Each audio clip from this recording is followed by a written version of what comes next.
Next is Psalm 14:1. And our topic will be Atheism Refuted, Part 2. Atheism Refuted, Part 2. And atheism in the last generation has become much more aggressive. And they've attacked Christians relentlessly. And of course, as you know, the universities, the public school system, the federal government, the courts are all run by naturalists or atheists, and it's very well that we understand why their worldview is wrong and why it is wicked, and why the only alternative, the only reasonable position is actually Orthodox Christianity. I'll read Psalm 14:1. The fool hath said in his heart, there is no God.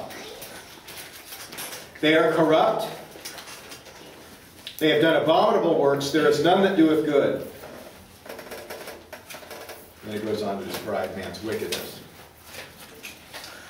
This is our second lecture refuting atheism.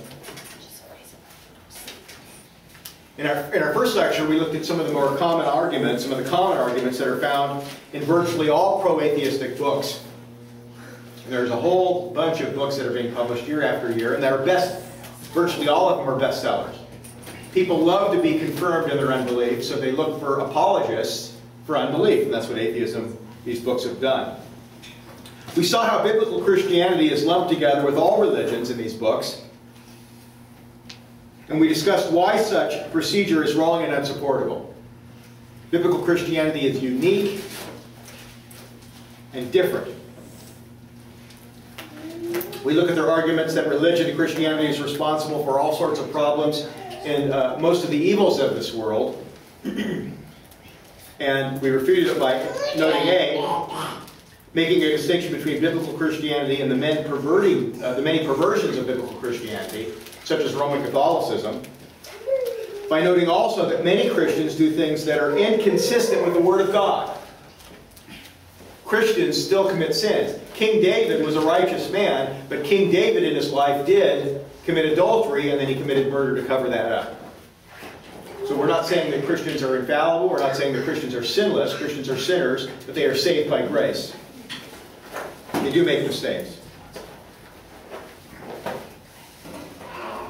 In other words, we're not to judge Jesus Christ or biblical Christianity by people like Jimmy Swaggart or Jimmy Tammy Baker, or by the Roman Catholic priests who are going around molesting children. B, we looked at the atheistic worldview a little bit, and we noted that atheism has resulted in more death, destruction, murder, torture, and mayhem in the 20th century than all the previous centuries combined. Adolf Hitler, Joseph Stalin, Lenin, Pol Pot, Ho Chi Minh, Castro, and then of course the United States of America and the Supreme Court and abortion. Where the heretical Roman Catholics killed their thousands,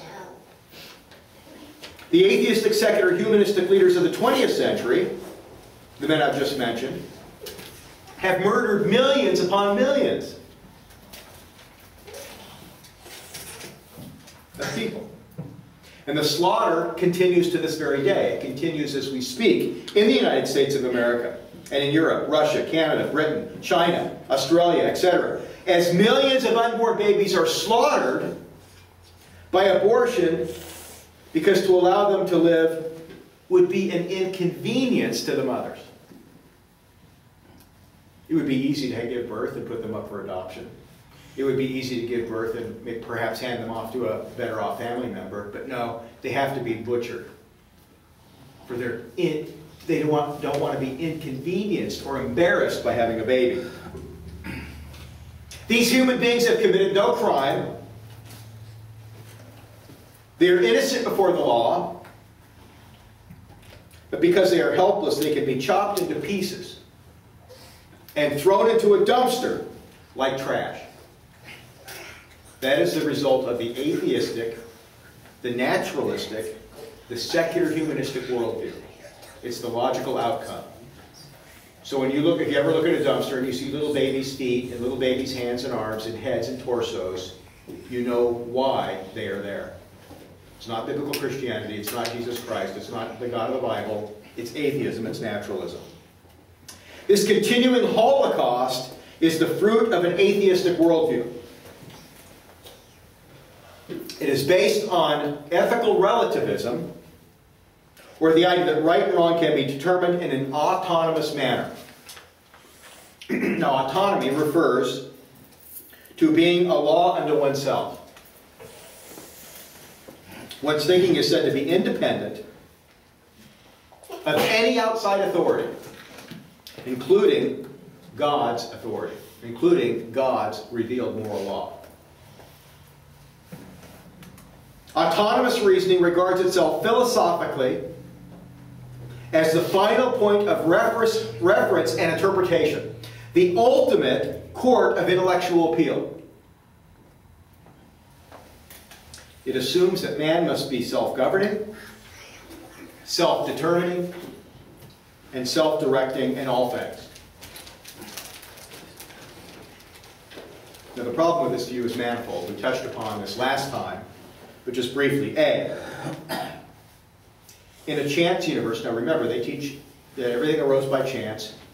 They believe in macroevolution. In a chance universe, where everything is in flux, how can anything be determined to be fixed, to be a fixed or stationary law?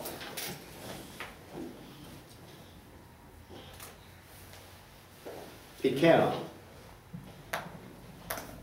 And the more honest, consistent atheists admit this.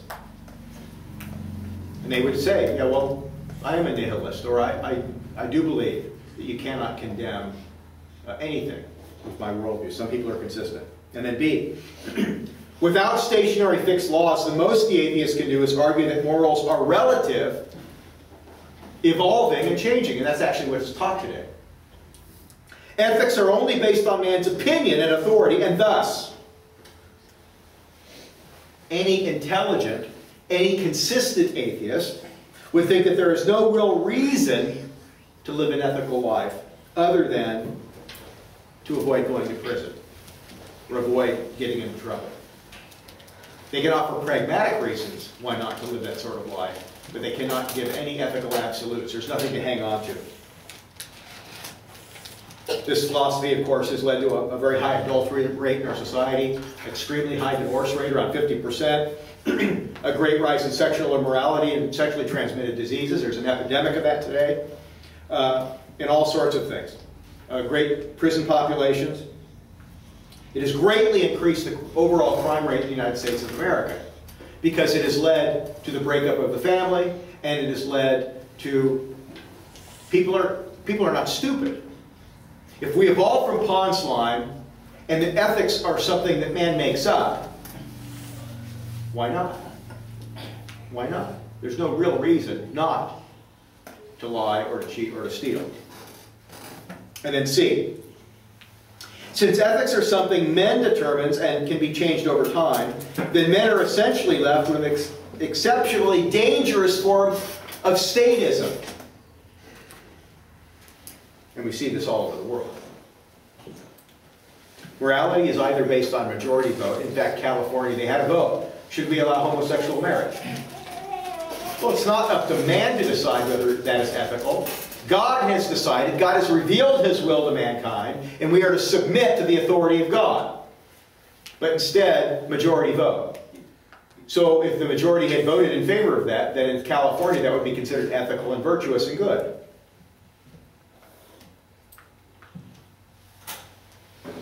It's based on opinion, or it is based on an intellectual elite like the Supreme Court. Prior to 1973, in most states, abortion was considered a wicked crime. It was considered a form of murder. After 1973, abortion is considered fully legal and everybody has the right to an abortion. Arbitrarily, men have decided to say that what was once considered murder is now lawful. And that is what is called positivistic law. Men just simply make it up as they go along. In other words, there is nothing above the state or the courts or the legislator that limits its power.